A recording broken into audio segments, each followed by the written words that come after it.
Welcome back to the Space Salvi Institute podcast. I'm Andrew Petiprin with Bobby Mixa, and we have a new Pope. Bobby, how are you feeling about that? Oh man, even just saying that, I'm getting excited. Oh, it's And incredible. he's a Chicago South Sider, and he's a White Sox fan. So yeah, let's talk Yeah. about this. I mean, this is of all the fan bases in Chicago, a baseball fan, but then a White Sox fan.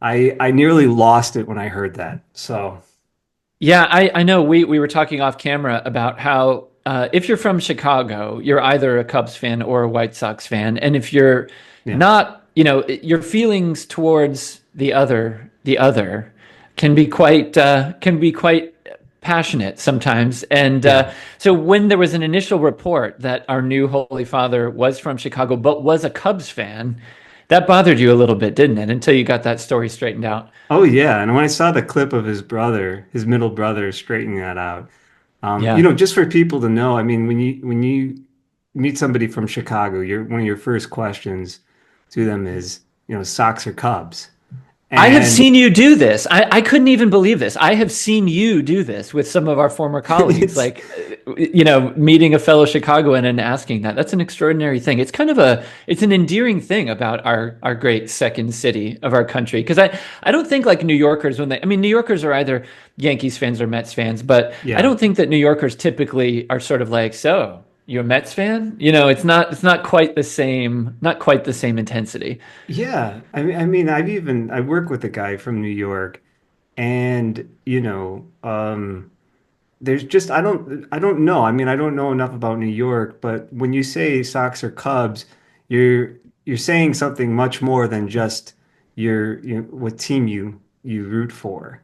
And Yeah. so it's I know it's kind of Chicago is divided, north and south sides, and that's kind of how basically the allegiance is found. But every now and then you find somebody who like a South Side, like my mom's a South Side Cubs fan, but that was only because of Ernie Banks back in Oh the yeah. day.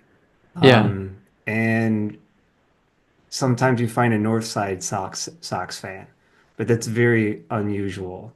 But Sox fans, I think they have more of a. I know we're here to talk about the Pope, so I don't want to No, talk no, about the this is Sox, a good but transition. This is good because you wrote yeah, this great article the other day, right in your initial, and I think I encouraged you to do this. You were going to do it anyway. But I mean, yeah. my goodness, if there was anybody out there who needed to weigh in right away on his excitement about a pope from Chicago, it was you, and you wrote this wonderful kind of personal reflection called Da Pope, the Pope from the South Side of Yeah. Chicago. And I think you highlight some things in that article that our listeners will want to know about, like namely what is the character of this place where this man who is now our pontiff, our holy father, that he comes from this place. Yeah, yeah. I mean, like, it, maybe it's just me, but when I meet somebody for the first time, like I usually, not even thinking about it, but unintentionally tell them two things just so they know who they're dealing with. Like I'm from the South Side of Chicago,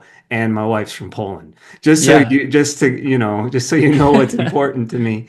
But yeah, I mean, this is like South Side is like a world unto itself, and to have a pope who understands that world, who grew up in that world, was born in that world, that's something that is really important to me. And I mean, I was talking to my parents over the weekend about this.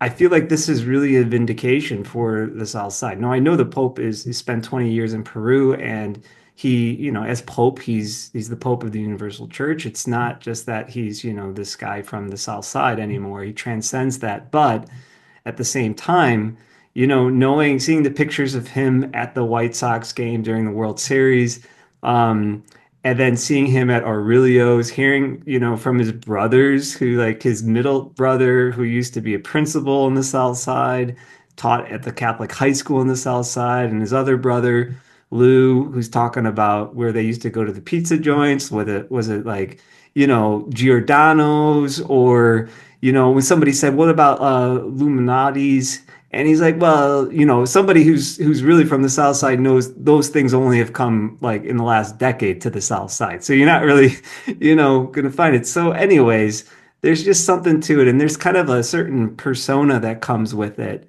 You know, when you meet somebody from the South Side, you just instantly have this kind of camaraderie with them. And I'm like, Andrew, we're great friends, but my two, like, you know, going back to my high school in the South Side, Catholic high school, Marist, and meeting like friends like Kev Diamond, Gene Diamond, even, you know, our former colleague John Kearney, it's just Yeah. there's this like this real connection. And anyways, I just felt like, okay, this guy could literally be, you know, like my next door neighbor or some like, you know, local priest who'd be coming over to our house, and I'd really feel instantly comfortable with him. So Yeah.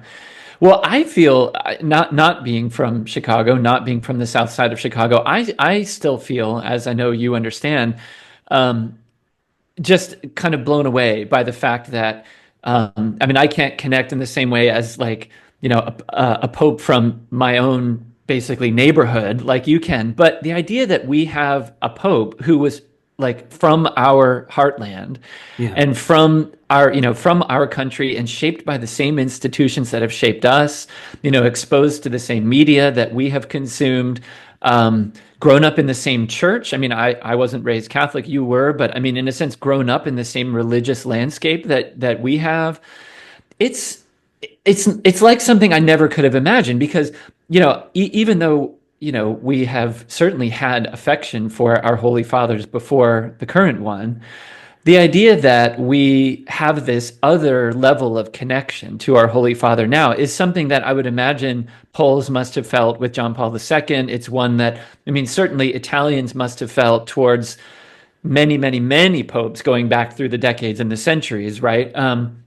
Maybe Argentinians with Pope Francis or South Americans, I don't know, but it's like nothing. It's like nothing that I mean, it's literally nothing that our countrymen have ever experienced before. And from now on, in a sense, the most famous American who's ever lived will be the Pope. yeah, You know, I mean, isn't it is. something? It's just transformative of everything. It seems to me. I know. I saw this meme about yeah, not only being the most famous American who ever lived, being the Pope, but they had this meme of different, you know, things that have come out of Chicago. And it had, I mean, even though he's from North Carolina, Michael Jordan. Then it Yeah. had The Dark Knight and someone I don't want to get into this, but Barack Obama, and then the Pope. And so, I mean, that's quite a lot. So, yeah, Well, listen, the Obama thing is significant, don't you think? Because I mean, that yeah, was like a, you know, a president from America's second city, sort of in the modern yeah, era or whatever. And obviously, that was in some respects Chicago's greatest claim to fame, even yeah. though I suppose, you know, he wasn't really Well, from Chicago and all of that sort of thing, I, right? I, I But heard I got a text from a friend that said, well, you know how the Pope got elected was because they had a bunch of dead cardinals votes counted, you know, typical oh Chicago man, politics. I'm like, you you dirty dirty dog. dog, Ron. Yeah, But did the Daily family have something to do with this? What they're happened? yeah, they're out. They're out. But I'm just kidding. Well, let's dive a little bit deeper. Let's yeah, okay, there are various places we want to go today. We want to continue on this theme of kind of the Americanness of our new Holy Father, maybe in just a second. But let's think about some reflections of just the first few days. We're recording this, I guess, just 4 days, maybe 5 days yeah. into our Holy Father's pontificate. He's already said a bunch of interesting things. He's done some interesting things.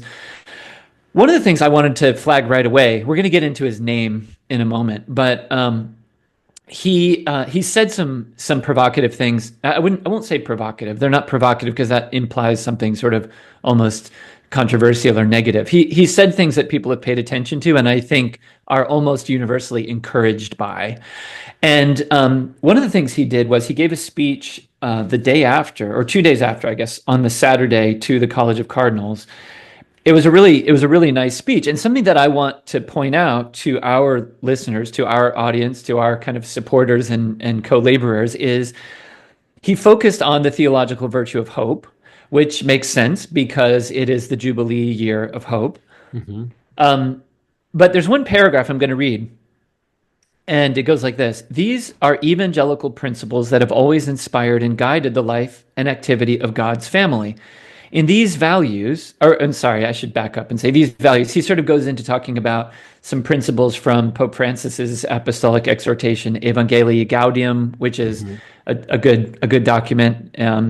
Yeah. Early in the Francis pontificate, it was one that I think everybody was really excited about to understand the kind of tone of, kind of joy and kind of the joy of the gospel and all that sort of thing. But anyway, Pope Leo XIV says this. He says, in these values, the merciful face of the Father has been revealed and continues to be revealed in his incarnate Son, the ultimate hope of all who sincerely seek truth, justice, peace, and fraternity. And in the printed translation of the speech, it says in parentheses, see also, or compare Benedict XVI, Spe Salvi. Yeah. And also Francis Spes non confundit, which was the document that inaugurated the Jubilee year, but a specific, explicit reference there to Spe Salvi, which I Yeah. think is so interesting to see that. And also that second paragraph that we've always talked about, which when this is the famous paragraph in which I think Andrew, you mentioned this once that you never really thought about this, and I haven't. Once you pointed it out, I thought about it too, which it says that the Christian message was not only informative but performative. That means the gospel is not merely a communication of things that can be known. It is one that makes things happen and is life-changing. So Mm. he says, the one Hmm. who has hope lives differently. The one who has hope has been granted the gift of a new life. Right. Um, so yeah, I mean, looking at this and seeing the Space Salvi, I looked at the printed translation right away, and that immediately jumped out. And so, I mean, and also, I mean, we can come back to the Space Salvi, but I'm seeing him quote Saint Augustine, and obviously he's a Augustinian. Um, but I love it, and I've watched all these videos over the weekend. My wife and I, we got like obsessed with trying to find anything that Pope Leo when he was Father Bob in the past or whatever he said, and I found this introduction to the Confessions. I don't know if you saw that online. That he basically, when this movie called On Augustine came out, he was the one doing the commentary, and he talks about the Confessions and how how in some ways perennial that is, and that we bring our experience, and we encounter Christ with our experience, and that just that transforms us. And it's Yeah. beautiful to kind of see this Augustinian, and I'm just hoping, like Pope Benedict, who wrote Saint the Spe Salvi, that you're going to find this kind of Augustinian theme, throughout his pontificacy. Because today, I mean, and especially if you're doing evangelization, I mean, I'll go back and I know this is the same for you, Andrew, but reading Augustine's Confessions in college was just, that's really, I feel like, where I had my conversion reading that. Yeah. It was like in the process of reading that book, I was going through a conversion. And I just hope that, when he talks about reaching out, and especially in our age today, Augustine's at the heart of that. Yeah. I think this will be wonderful to watch unfold the way that he continues to use Saint Augustine. As you just mentioned, I mean, Pope Benedict XVI was a great Augustinian, although not an Augustinian in the same way, right? Yeah, As yeah. as our Holy Father now, who is literally an Augustinian, who's a member of the Augustinian order. But Pope Benedict was a great admirer of scholar of Saint Augustine, and in so many ways, Augustine's theology underpinned the whole presentation of the gospel that Benedict XVI was doing. Hmm. And I think that it's really encouraging to imagine kind of getting back on that train, but also maybe all the more so if there's even more of an emphasis. And in fact, we've seen people talk about kind of that Pope Leo XIV might represent some kind of coming together of streams of a kind of Pope Benedict XVI and Pope Francis, which I don't think is entirely accurate. Probably, I guess, like everything else, we'll just have to wait and see what kind of character Pope Leo XIV brings in so many different areas. But I am encouraged so far to think it seems clear to me that for the problems of the modern world that I think Pope Francis was interested in thinking about, technology and things like that. Clearly, Leo XIV wants to get into that sort of stuff too. And I think there's no better way to think through that stuff than with Augustine. Yeah. Because you not only have the intense personal of the confessions, right, where you have like just this literal understanding of one's own identity in light of God, which is in so many ways at the heart of our crisis in the West anyway, is this sort of anthropological crisis. Like who am I? What am I here for? And those are questions that Augustine tackles in his own heart, right?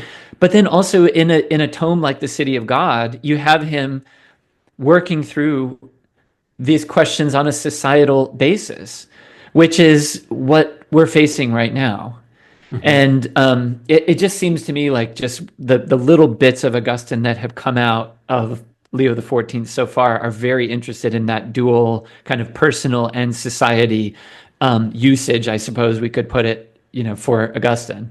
Yeah. And also, I mean, like, you think about like kind of the microcosm, just the structure of the Confessions, you have like the microcosm of his own life. And then at the very end, book, what is it? Is it 10 to, how many books are there? Are there 12 books? Is it 10, 11, 12?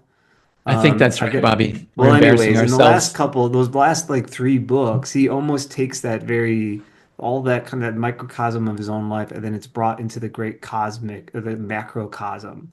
And then you Hmm. see in a way in the city of God how all things in some ways, are, while you can't reduce the sacred history, his history to the secular, but it's still in some ways within that. And kind of Augustine seeing his own life within that great, like, cosmic history that is then salvation history. Yeah. Got to be careful there. But it's really, it's for me, I feel like that's what people want. I mean, today you think we constantly hear about postmodern. I don't know, like you always hear people use these phrases to describe like what age we're in, which is like postmodern, but still modern, but whatever. Okay. But still, it's like, okay, well, there is no narrative structure. And you feel like the crisis of, and this is like in a lot of ways coming out of the, like, I thinking through like what's the Space Salvi Institute all about is this idea that, like people need a future to live for, right? Hmm. And that future, there's no sure certain future and hope and solid hope than that which has been revealed in through Jesus Christ. Right. And all of Augustine's life then kind of it takes on that's the direction, and things come into order. And so you have his own personal life, but then history itself has a certain structure to it. So what I'm trying to say is that there's a narrative structure that I feel like we need, and that evangelization, I think when it finds a real like, you know, um, when it works, at least how it worked for me, is when you see, yeah, there is a kind of like, why is there something rather than nothing? Well, it's all covenant communion. That's where we're all going. Yeah. God is all in all, which you find in Paul throughout the scriptures, and that's really kind of what animates me. So I'm hoping that he kind of really runs with that. I'm going to get this slightly wrong because I don't have it in front of me, but I shortly before we started recording, I was listening to Pope Leo's talk or kind of address that he gave just today to members of the media, to Yeah, the yeah. full Pope Paul VI hall, and he quoted Augustine in that talk as well, and he specifically quoted, and I'm gonna mess it up, but he made reference to the Augustine line about how we are the times. Mm, Like basically, like as Christians, there's this temptation to separate. And it's not to say that Augustine isn't saying something like you need to kind of not be conformed to the world, right? Like following Paul. But he's also saying, like, it's the thing that I always bring up from N.T. Wright about, Jesus saying, I'm not, my kingdom is not from this world, but it is for this world, right? And so it's like the last thing that Christians should be doing is sort of like lamenting the times, if we're not like just sort of um, living with the transformation of the age in mind. I mean, yeah. that's what we're called to do. And I guess like one more thought about that is just like maybe it's just my own personal demons or something. I don't know. But I suddenly feel a kind of lightness about this question of the effect of darkness upon me and maybe upon the wider world as well. I don't know why, but it's like it's just occurred to me to wake up and think, why are we living in a defensive posture? Like evil should be afraid of us. Yeah. Like we should be putting the forces of darkness on the ropes. And I just can't help but feel some sense that that's what our Pope, the Lion, Leo, is encouraging us to do already just after a few days. Yeah. Well, let's talk about the significance of that name because Yeah. in his address to the cardinals, he gives a little bit of an explanation as to why he chose the name Leo the 14th. And in that, he mentions, okay, let me just try to say, he says, I'll read that. It's right after he actually quotes Spe Salvi. He says, sensing myself called to continue in this same path, I chose to take the name Leo the 14th. There are different reasons for this, but mainly because Pope Leo XIII, in his historic encyclical Rerum Novarum, addressed the social question in the context of the first great industrial revolution. In our own day, the Church offers to everyone the treasury of her social teaching in response to another industrial revolution and to developments in the field of artificial intelligence that pose new challenges for the defense of human dignity, justice, and labor. You know what stood out to me though for this? Okay, so it's not necessarily just a kind of like a poo-pooing of artificial intelligence, but what I thought was, hey, okay, this technology has has been developed in our age, and let's critically engage this, but also see, well, okay, what does this new challenge do for us? And there actually, I didn't feel like when he said this, like Pope Leo, obviously the 13th, seeing the new age that came in the Industrial Revolution, just in some ways retreating from that and just rejecting it wholesale. But in a way, he provided a vision that gave, gave Catholics and Christians and others the ability to find, some guiding way out of this. I don't know what I'm trying to say right now, but let's I mean, maybe we could take a little bit of a look at that. Yeah, just a quick thought from me. I just in my parish here, I teach a little theology class on Sunday evenings, and we it's over now. But the last 2 weeks, we were talking about. I did a 2 week sequence on the church and the modern world, and I talked to them about Rerum Novarum. But before we got to Rerum Novarum, I was talking to them about Pius the Ninth and about the syllabus of errors.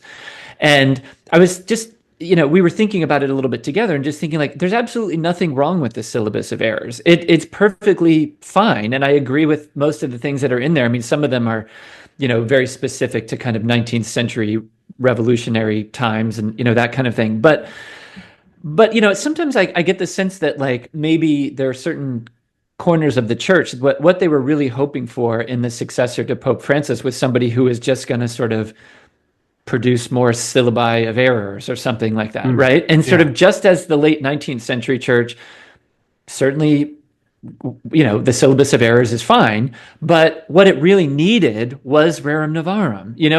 Like what the people of God needed was something beyond that.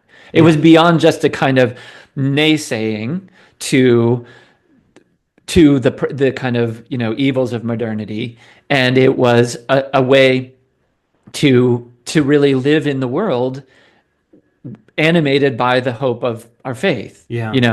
And so Yeah, that's what I I'm hoping heard, for. yeah, Bishop Barron, I heard him actually comment on this, and I think he had a great like way of phrasing this, which was a creative engagement with the modern Yeah. world, which Rerum Novarum offered. Yeah. And so, I mean, like I was listening on my way actually home from work today. I was listening to Rerum Novarum, and I'm like, man, this thing is still fresh today that it was back in 1891 when it was published. So I'm really like excited if he's kind of pointing to Rerum Novarum and actually really focusing on the Catholic social teaching. especially in light of the new challenge of AI. I'm excited to see what he's going to do. I mean, Catholic social teaching, I'm a big, huge fan of Matthew Crawford. I know I talk about him ad nauseum. I'm going to become one of those like Chesterton fans who like make it a duty to quote Chesterton to someone, once a day. Uh-huh. I'll do it with Matthew Crawford, but Matthew Crawford, I remember listening to an interview with him, and this was before he became, I mean, he's Anglican now. I'm hoping he becomes eventually becomes Catholic. But Matthew Crawford, by the way, is the kind of intellectual mechanic who wrote Shop Class's Soulcraft and a bunch of other great books. But somebody asked him after his book called The World Beyond Your Head, and which is kind of a great kind of like in some ways social critique of labor in today's world. And it gets into like a whole bunch of issues. But basically, he said, I kind of feel like I'm recre in some ways like just discovering well, Catholic social teaching in a way has said everything that I'm trying to say.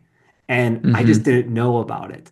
And so it Yeah. just made me think, wow, yeah, we really have to uplift Catholic social teaching. It is so rich. Today, I had a student ask me about there was something related to marriage. And this student, I mean, he's a great student. I really love this kid. He is he I think he's like rejecting the Catholic Church in so many ways, but he comes to me with questions every now and then.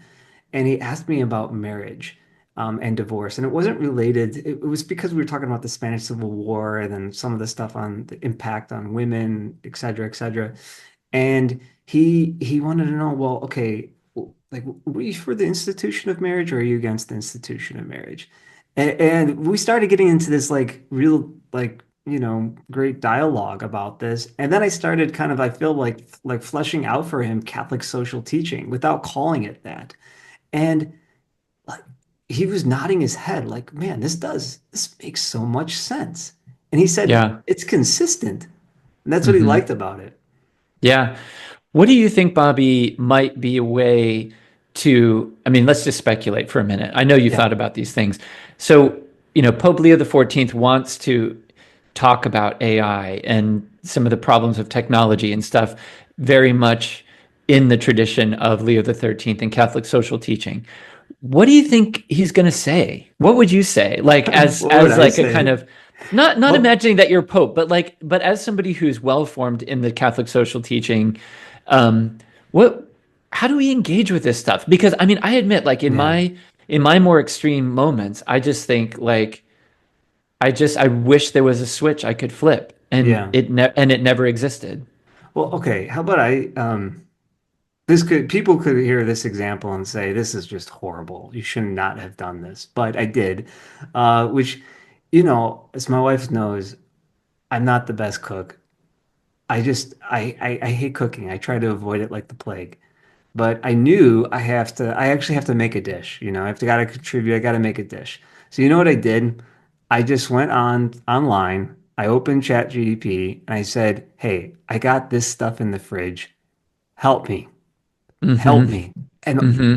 lo and behold, it came up with this great, and I have a Thermomix, and Thermomix didn't even have the recipe for my ingredients. And so it said, you could use this for the Thermomix.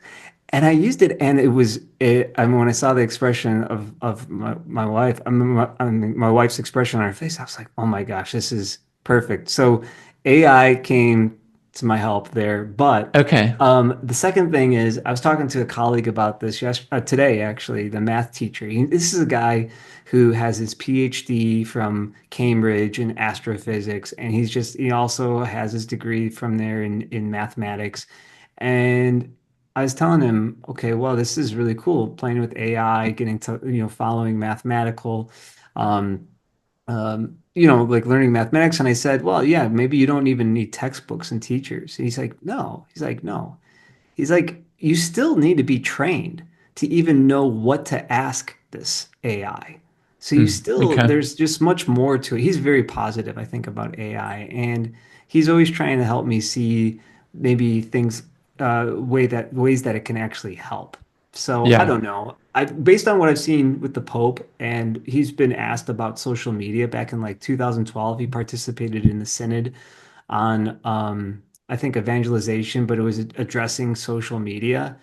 And he really kind of comes back to this thing like critical engagement. He's not against the medium itself, but he just thinks that we need to, really, really develop critical thinking. Sometimes I don't like that word Hmm. critical thinking, but kind of taking a step back and trying to actually see what's really going on. So, I mean, I assume that's probably going to be his approach with that. But AI, man, um, I don't know. What do you think, Andrew? Well, I don't know exactly. Like I said, because I don't know. I want to. It's hard to live in the world, as you know, if you feel like the world's values, the world's practices, just the basic stuff you have to use to exist in the world. If you feel like that's all evil and inhumane, it's hard, like you feel miserable all the time going around in the world. And so Yeah. there are days when I am truly miserable because I think, well, it's over. It's all lost. Like we can't be human beings anymore. But I have a wife, I have children, I interact with human beings, and there are plenty of days when I'm like, no, it's still real. It is possible to live and to be human. And I just would love our Holy Father to kind of set the tone for us about how to really have that. Well, what Pope Francis talked about, that joy of the gospel, even though we have to live in this with a certain amount of like critical distance to the world's, so-called tools. And the other thing that I'm really hoping for, you and I have engaged with thinkers right here on our podcast, like DC Schindler and Hmm. like Michael Hanby and other thinkers as well. And I just find myself hopeful that maybe our Holy Father has some of their thinking on his radar. As I know that I mean, for example, I know that he followed Chad Pecknold on Twitter. So I Yeah. mean, that's obviously not the same thing, but I mean, he is certainly, it seems, maybe interested in some of the thinkers, maybe whether it's with regard to technology or political Yeah. ideology or whatever that may be, that is a little beyond kind of the same paradigm that we've known Well, I'll tell you kind of in the this. past. I mean, DC Schindler used to teach at Villanova. Michael Hanby used to teach at Villanova. And Hmm. I know that at one point, when he was Father Bob Prevost, he was on the board of Villanova, which is run by the Augustinians. So, I mean, he got his mathematics degree at Villanova. So who knows? But um, I'm I also know that I think the famous philosopher John Caputo, I think that's his Oh name. yeah. He Uh-huh. tweeted something that he taught the Pope back in the That he taught him 1970s. Heidegger and Yeah, and Hegel and stuff like that. yeah, Yeah, and yeah, what's his name? How do you say his name? The French guy, the sorry, Merleau-Ponty, or the guy who yeah, wrote the Phenomenology of Perception. yeah, yeah, yeah. So I'm sure that Yeah, that's interesting. yeah, he has that. And also too, I mean, since he's an Augustinian, I think he's going to be really looking. I mean, I just wonder what that approach is going to be, because you think about so many of these thinkers, even who were kind of in that phenomenology school, like even Max Scheler, who at least was friends with Husserl, but was really at one point a Catholic, but really influenced by Augustine. Yeah, Um, so who knows? interesting. Well, let's transition from there then to talking about Americanism Yeah. and maybe where. Well, first off, maybe you could give us, because you wrote another great article that you just, Oh, I think, just published yesterday, called Pope Leo XIV, Continuing Pope Leo XIII's Legacy in the Age of AI.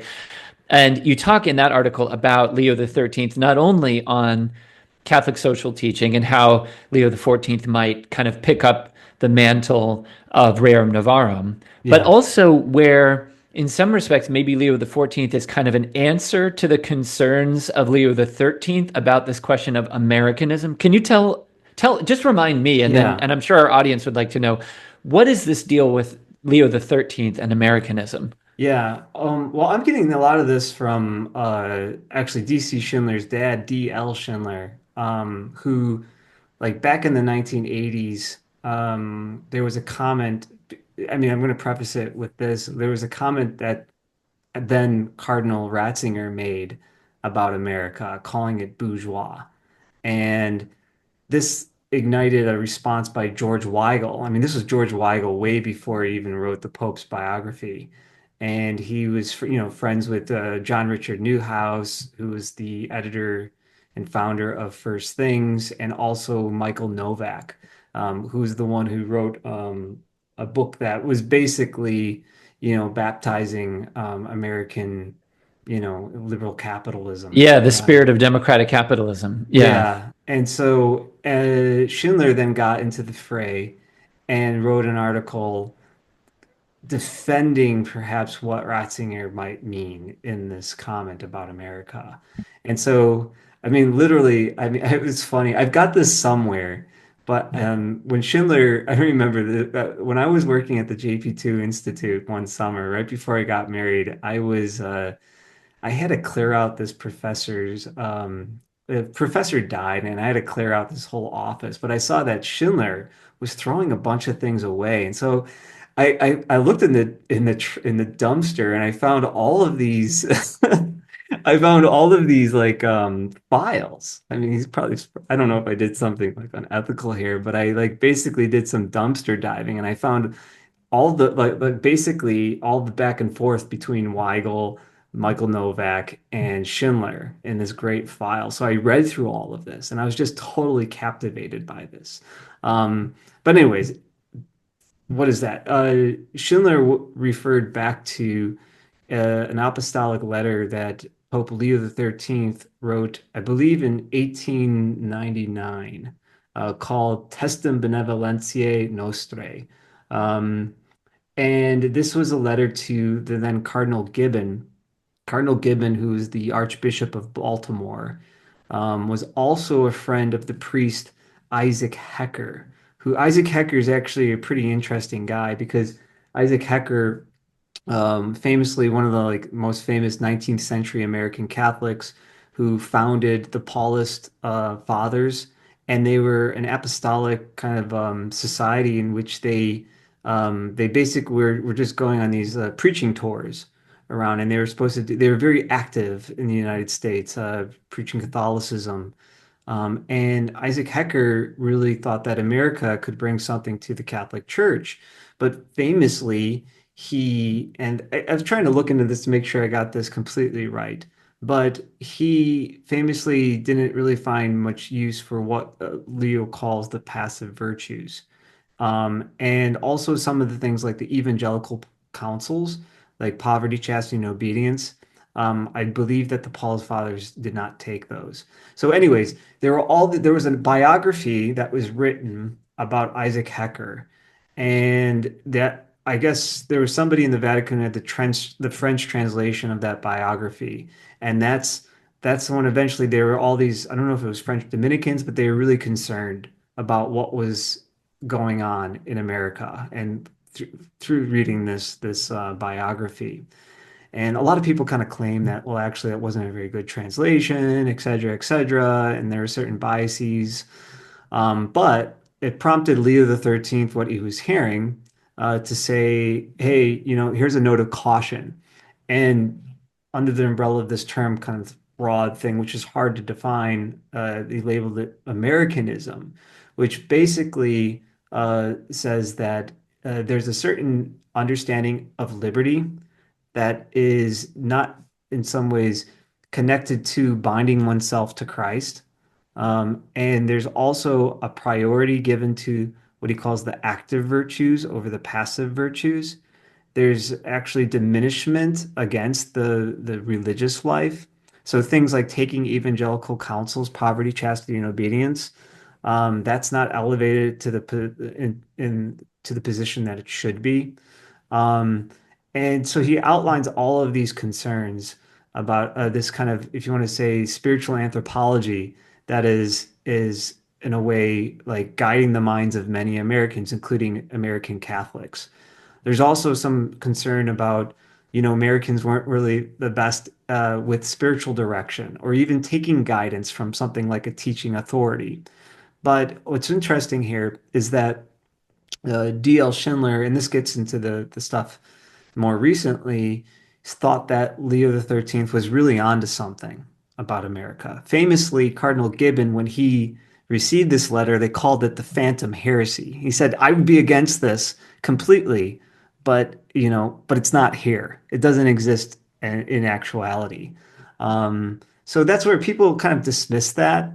And what I thought was kind of ironic is that the first pope, American pope, takes the name Leo, who famously wrote this letter to address the problem of Americanism. And it's also, I mean, if you read Testem Benevolentia, I'm not getting it right, um, he quotes Augustine throughout.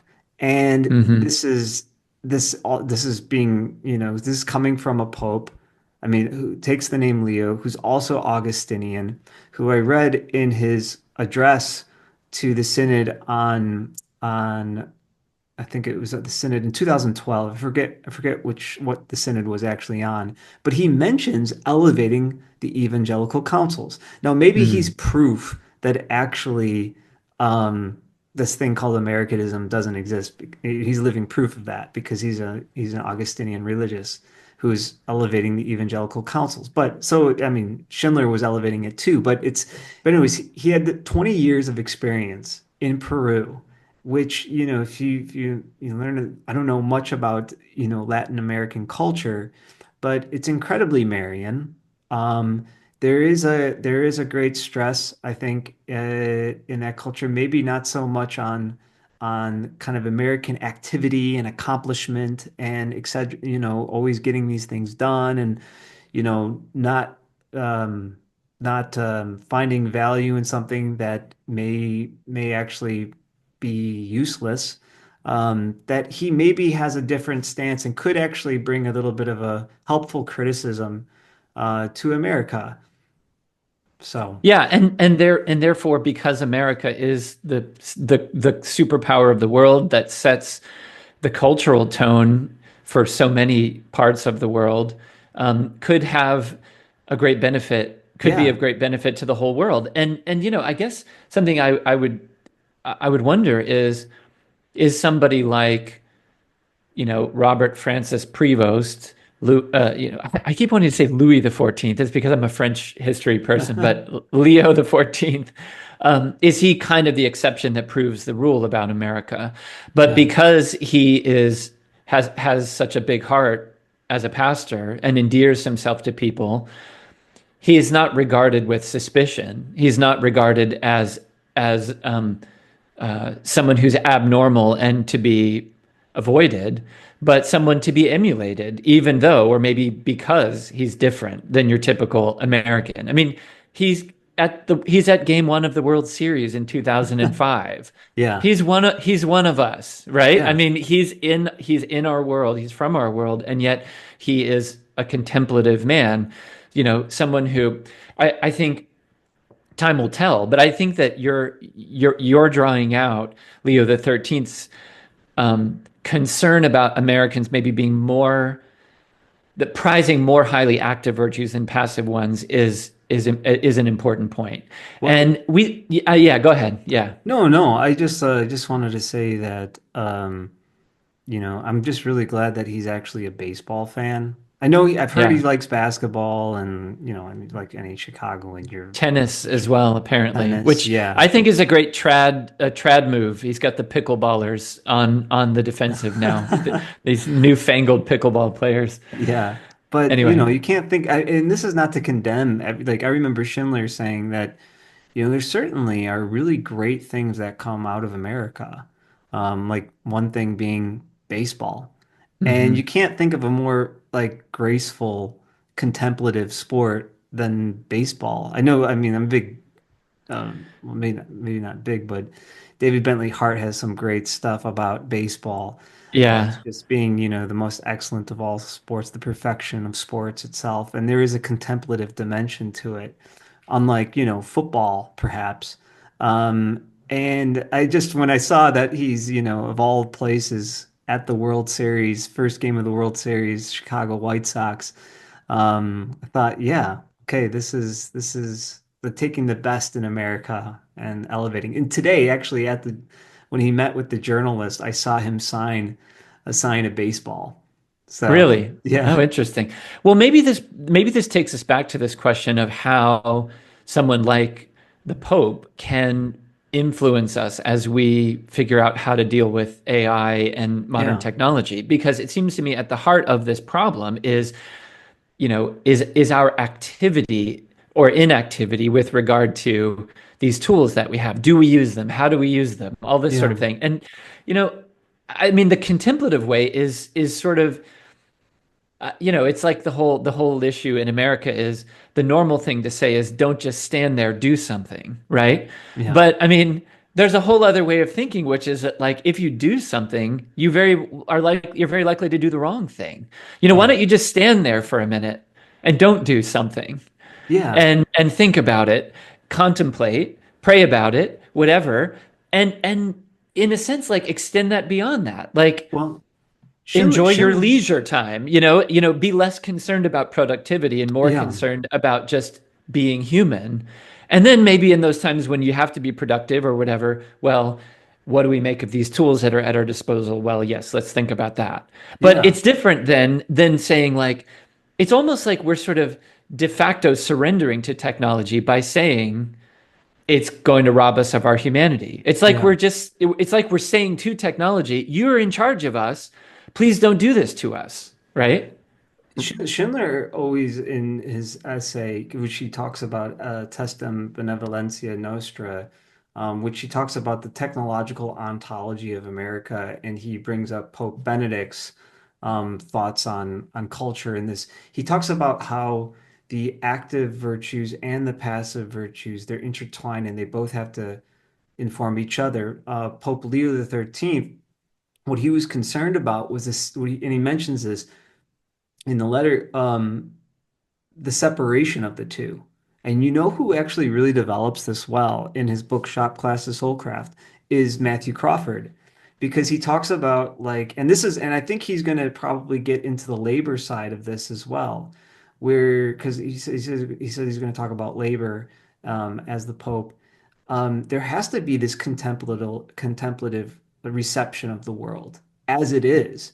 And I hope maybe the phenomenological training he got maybe under Caputo is going to come in here because, you let like Roger Scruton said, let the flower be the flower. And, remember that from Why Beauty Matters? Yeah, yeah, And, you just kind of let the thing speak itself. You're in some ways informed by the form. And then any of your activity is always in conformity to that prior form. right. And that's then kind of like that's really at the basis of Catholic social teaching. Yeah, So I think that instead of trying to sometimes like categorize things and put everything kind of into these what's that the bed when you try to fit something into the bed and you have to cut off the legs. yeah. It's the what do we Uh call that? The yeah, I forget that. But anyways, yeah, when we try to actually just fit things into these prior categories, that the realities don't like you're doing an injustice to the reality by doing that. That oftentimes you find in this technological mindset, it's like, well, heck, can I get this in a bunch of like ones and zeros, and then you reduce it to something that you've actually done a total injustice to it where you got to kind of take the approach of somebody like a Goethe who is just much more, he doesn't come with some system and then impose it on the world, but lets the world speak to himself. Anyways, and so just lastly, he keeps telling the cardinals about being docile listeners. And I think sometimes people with synodality, they hear that and they're like, oh yeah, okay, well, what does that mean? The most, and I get that. Like I heard the Cardinal Czerny talk about synodality, and it was just like, I mean, I thought I expect the Jesuit a little bit more, but he was just giving this tautology of just like synodality is synodality, which is synodality.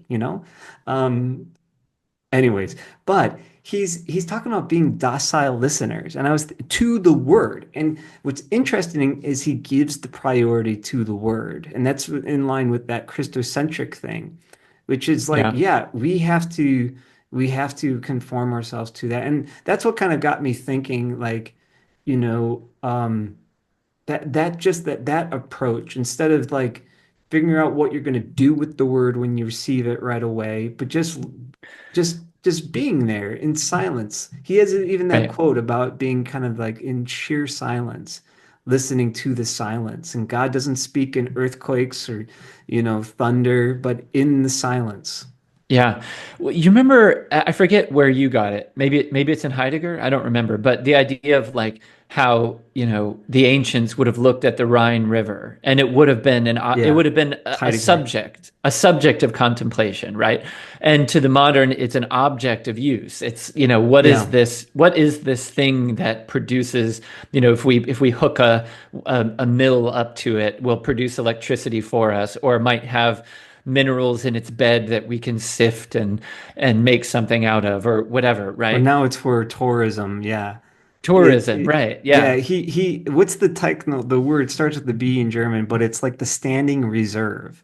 mm, Um, that, and this is where I think Heidegger is at his best. I mean, I know people like say, oh gosh, that dirty, that little Nazi. I'm not going to read a single word of him. But there's some things that, that kind of Augustinian dimension of Heidegger, yeah, which was there. I mean, he was a Catholic, okay, before he yeah. left the church, but he had to have some influence on him. So yeah, I think, and that where you find that discussion is his famous essay.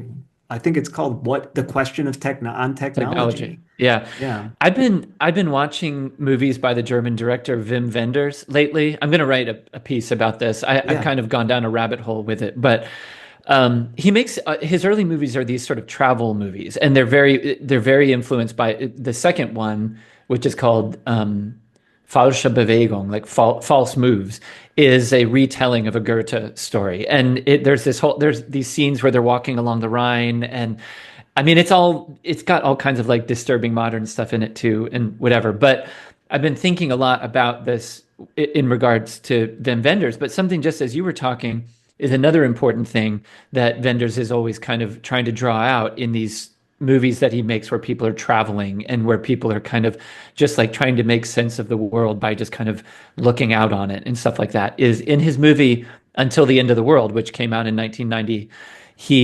There's this great scene at the end where Sam Neill, who plays this writer, there's this weird predicament where they basically created this technology where people can look at a screen and see their own dreams, and they get addicted to it, and they can't stop looking at it. And it's basically like this sort of prophecy of kind of the social media age, but almost a little more intense because it's like looking in your own dream or whatever. But there's the reason I bring all this up is that there's this great line where Sam Neill's character says at the end something like, I've always loved the prologue to St. John's Gospel. In the beginning was the Word.